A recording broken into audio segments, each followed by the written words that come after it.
मराठी मनोरंजन सृष्टीत आपल्या अभिनयाने वेगळी ओळख निर्माण करणाऱ्या ज्येष्ठ अभिनेत्री म्हणजे नीना कुलकर्णी। अभिनेत्री, लेखिका, दिग्दर्शिका आणि निर्माती अशा विविध भूमिका त्यांनी आपल्या प्रदीर्घ कारकिर्दीत निभावल्या। तब्बल 53 वर्ष त्या सातत्याने मनोरंजन क्षेत्रात काम करत आहेत। मात्र त्यांच्या या यशामागे त्यांच्या वैयक्तिक आयुष्यातील खूप मोठे संघर्ष दडलेले आहेत। एका मुलाखतीत नीना कुलकर्णी यांनी आपल्या आयुष्याबद्दल अनेक खुलासे केले। विशेषतः त्यांचे पती म्हणजेच अभिनेते दिलीप कुलकर्णी यांच्याबद्दल त्यांनी भावनिक आठवणी शेअर केल्या। दिलीप कुलकर्णी यांच्याशी विवाह, संसार, मुले, त्यांचा अकाली मृत्यू आणि पुढे सिंगल मदर म्हणून केलेला संघर्ष। चला तर जाणून घेऊया ते नक्की काय म्हणाल्या। आपले पती दिलीप कुलकर्णी यांच्याशी बोलताना नीनाताई म्हणाल्या, दिलीप हा अत्यंत सज्जन माणूस होता। तो एकलकोंडा असायचा। मी त्यांना दिग्दर्शित केलेलं एक नाटक पाहिलं होतं। ते नाटक पाहून मी खूप इम्प्रेस झाले होते। जेव्हा मी ते नाटक पाहिलं तेव्हा माझ्या बाजूला जे लोक होते त्यांना मी म्हणाले की हे नाटक ज्याने दिग्दर्शित केलं आहे त्याच्या मी प्रेमात पडले आहे। ते नाटक दिलीपने दिग्दर्शित केलं होतं, पण तेव्हा त्याच्याबद्दल मला काही माहीत नव्हतं। जेव्हा मी नाटकाच्या ग्रुपमध्ये होतो तेव्हा मला तो आवडायला लागला। तो नाटक सांभाळून बँकेत काम करत होता। साधारण 1980 साली आम्ही लग्न केलं। त्यानंतर त्याने परिंदा, विनाशक, सर्वसाक्षी, थोडासा रुमानी हो जाए या हिंदी चित्रपटांमध्ये काम केले।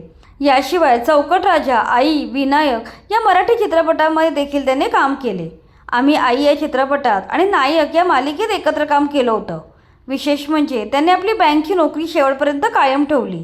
त्यामुळे कधीकधी काम कमी असतानाही आमच्या कुटुंबाची आर्थिक घडी कधी विस्कटली नाही। या काळात सोहा आणि दिविज या आमच्या मुलांचा जन्म झाला। मात्र दुर्दैवाने मुलांच्या जन्मानंतर काही वर्षातच दिलीप हार्ट डिसीजमुळे आजारी पडला आणि त्यानंतर 6 वर्षांनी तो गेला। हा माझ्यासाठी खूप मोठा धक्का होता। त्यानंतर तब्बल 1 वर्ष मी काही काम केले नाही। मी जवळजवळ डिप्रेशनमध्ये होते। माझ्या लक्षात येत नव्हतं की आता मला काम सिरियसली घ्यायला पाहिजे, कारण आपल्यावर 2 मुलांची जबाबदारी आहे।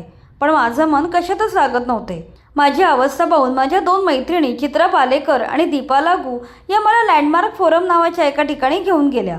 तेथे मी सेल्फ हेल्पसाठी थेरपी घेतली। तेथे मला क्लिक झालं आणि मी लगेच विजयाबाईंना फोन केला आणि कामाची विचारणा केली। त्यानंतर मला माझी पहिली सिरियल अधुरी कहाणी मिळाली। तेव्हापासून विदाऊट दिलीप माझं खरं आयुष्य सुरू झालं। मग ज्या जाहिराती आल्या त्या करत गेले, कारण आधी असं व्हायचं मला एखादी भूमिका आवडली नाही तर मी ती नाही करायचे, पण आता तसं करून चालणार नव्हतं। पुढे कामातून काम मिळत गेलं। हिंदी चित्रपट आणि मालिकांमधून विविध प्रकारच्या भूमिका साकारता आल्या। कधीकधी बाहेरच्या राज्यात शूटिंग असेल तर मुलांना शूटिंगच्या लोकेशनवर घेऊन जायला लागायचे। असे करत करत हळूहळू मुलं मोठी झाली। आता दोघेही आपापल्या क्षेत्रात काम करत आहेत। सोहा सोनी मराठी या चॅनलमध्ये क्रिएटिव्ह डायरेक्टर म्हणून जबाबदारी सांभाळत आहे, तर मुलगा दिविज हा दिग्दर्शन क्षेत्रात उतरला आहे। नीना कुलकर्णी यांच्या मुलाखतीतून एक गोष्ट स्पष्ट होते की दिलीप यांची साथ नीना यांच्यासाठी खूप महत्त्वाची होती। त्यामुळे त्यांच्या निधनानंतर नीना यांच्या आयुष्यात मोठी पोकळी निर्माण झाली। त्यांच्या जाण्याने त्यांच्या संपूर्ण आयुष्यावर मोठा परिणाम झाला।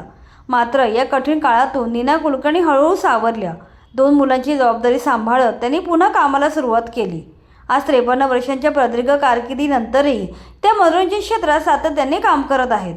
सध्या त्यांच्या असेन मी नसेन मी या नाटकाचे धूमधडाक्यात प्रयोग चालू आहेत।